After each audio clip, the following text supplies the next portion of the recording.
Everyone, what an incredible honor and pleasure to regather with you for the fifth anniversary of Living Histories and to start this very special edition with Professor Stephan Grill, who is going to tell us about living histories.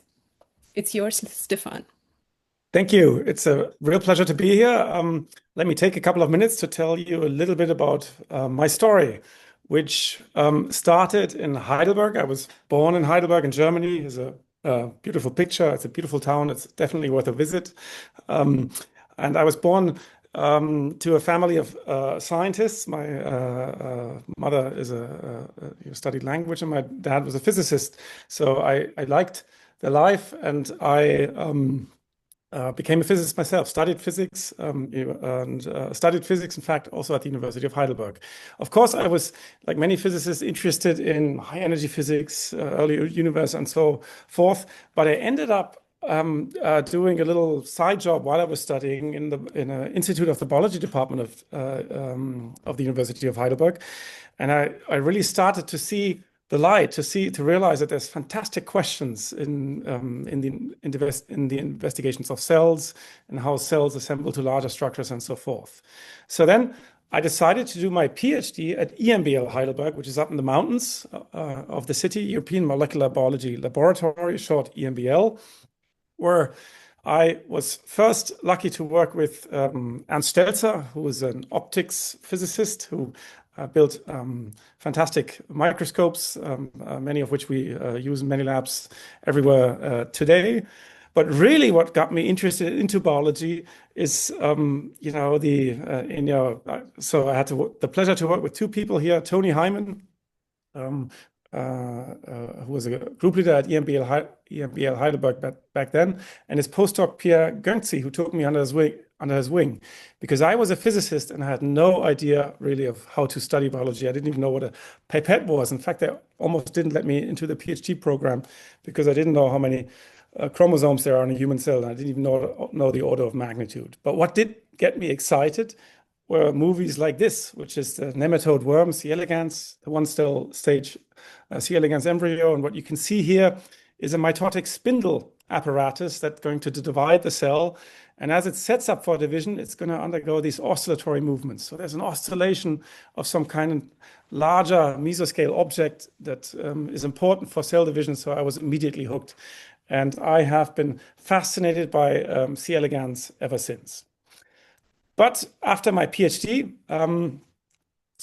first a couple of more things, because towards the end of my PhD, I moved on to Dresden because a group of Tony Hyman and others started a new institute here, which was the Max Planck Institute for Molecular Cell Biology and Genetics. And I was very fortunate because there was another institute, which was a physics institute, a theory institute, where there was Frank Jülicher, who's one of the founding fathers of active matter physics theory. And I started towards the end of my PhD to really see the light and become also interested in theory and in physics, to use theoretical approaches. This was always dear in my heart. When I was doing optics, I was also essentially doing theoretical investigations. But before I really delved fully into theory, I moved for a short postdoc to Carlos Bustamante's lab, because at the time I was trying to see which field of biological physics is the one where the physics approach was best established. And at this time, which was a little bit after the turn of the century, this was single molecule physics, using optical tweezer machines to hold particles to investigate force generation of individual proteins. And in my case, the project that I had the chance to work with was dealing with RNA polymerase, the molecule that turns DNA into RNA. After a couple of years there, however, I moved back and I moved to the Max Planck Institute for the Physics of Complex Systems to really lead a group that was joint between these two institutes, using active matter theory approaches. So we were also developing active matter theory, but using it also to really understand living systems, the force balance at the mesoscale, structure formation processes that give rise to all the shapes and all the structures that we see arising in cells and in tissues and beyond. I'm going to show you, one movie here, which is that same C. elegans embryo, but now we're looking at the surface, and you can see there's a flow. These are actin filaments. There's a flow off the surface of the cell, the so-called actomyosin surface, and really, I'm just showing it here to really just also highlight that living systems can drive their own dynamics. They form materials. If you look at this from a physicist's point of view, that really have unexplored properties. Where do you have a piece of matter that can set itself into motion? And of course, here we have a piece of matter that can do this because there's molecular motors that endow the material with these types of abilities. These flows, for example, also polarize the cell, so they drive biology. There's function associated to these. It's important for the cell to be polarized before it divides. There's that additional feature here. So we've been taking over the many years now here a kind of this active matter physics types of approach. Here's a definition: soft condensed matter driven out of equilibrium at molecular scales. And really, it's a formalism for understanding, describing living systems at a collective scale, if you wish. And just to give you one example, if you have a fluid, stresses in a fluid, and this is a one-dimensional simplified representation here. Stresses in a fluid will arise from shear flow. So this is if you have a shear rate, a velocity gradient that sets a rate of compression, that's a shear rate.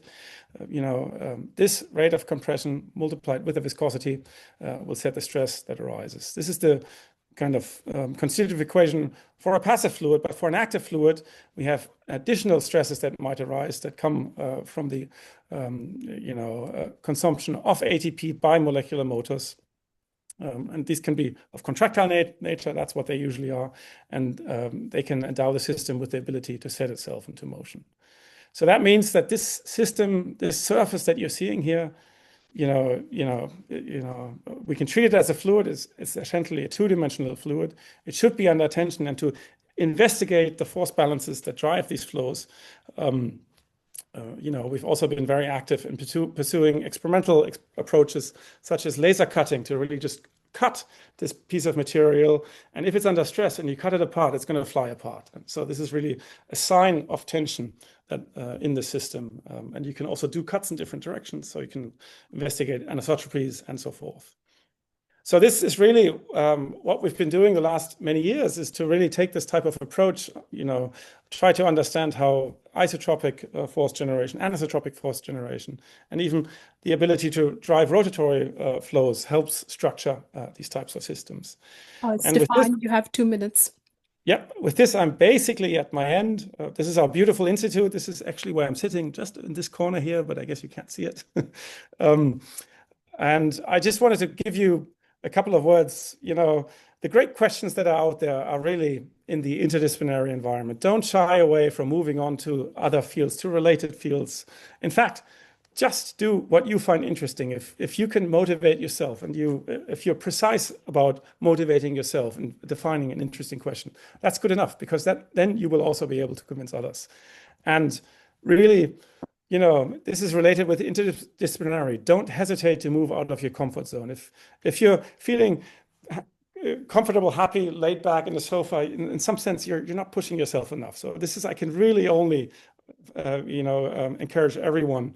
It's particularly important for interdisciplinary work, where you have to, meet the ability. You have to maintain disciplinary excellence. You have to combine excellent physics with excellent biology. This is what we've been trying to do. But whatever the interdisciplinary pair here is. So with that, I'd like to stop and take questions, if there are any.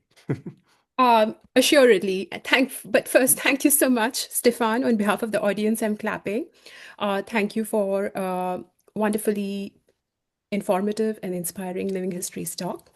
Let me get started with a question that builds on two of the points you highlighted on your last slide, which is to choose to move out of comfort zone, especially as an interdisciplinary scientist. Did you have any overarching principle for balancing risks and benefits? I mean, the mentors are important. You need to have people to help you in this journey. And this, I was very lucky. We're collaborating for many years, for decades with Frank Jülicher. We've also been, so find good people to work with is really what I'm trying to say. So move to an environment where it's easy to collaborate. This is what has been driving my career decisions, to really be in a place where everyone likes to work together. Because as I said, these big problems, they require interdisciplinary approaches, and you need good people. You need to have fun. You need to enjoy working together, and then they can help you as much as you can perhaps also help them. And how do you convince them to work with you? Yeah, of course.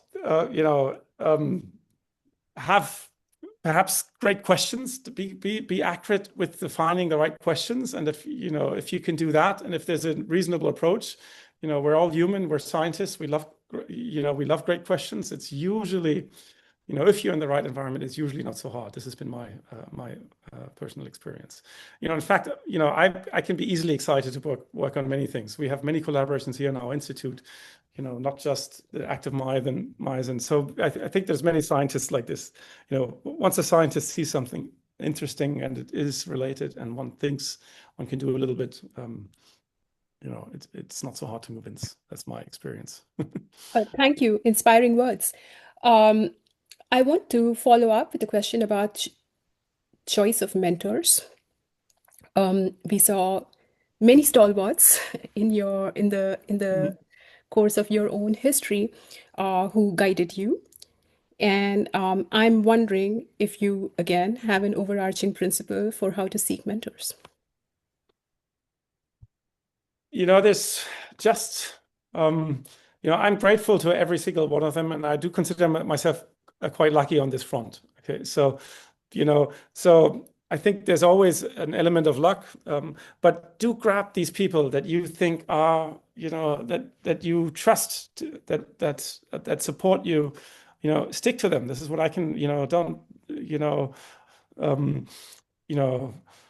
move out there, talk to people, show your research, show your interest, and once you have a couple of people that develop relationships and stick to those people. That's one thing. I've been working for many years, on and off and of course in the end it's a human endeavor. So if you enjoy working with somebody, this is never going to stop. So why should it?